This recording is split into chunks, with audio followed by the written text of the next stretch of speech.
Hello, everyone.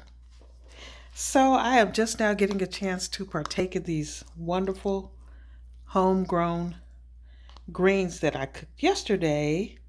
I went to the amazing Kirk Franklin reunion concert last night, and it was great. I mean, it was just brilliant the way Kirk put that show together.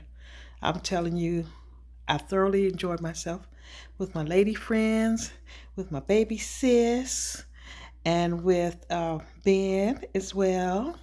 So I'm about to eat these greens that I cooked yesterday. Finally getting a chance to eat them. We got back home late last night from the concert, so I didn't get a chance to eat these. So I'm about to eat some now. Not too many, just enough to get a good taste. Mmm,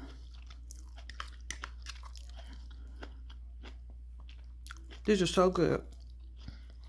And if you know me, and you really know me, you're probably amazed that I'm just eating a bowl of greens with no meat.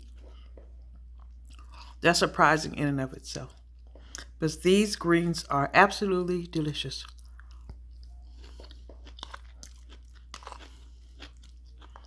Everyone, have a wonderful weekend.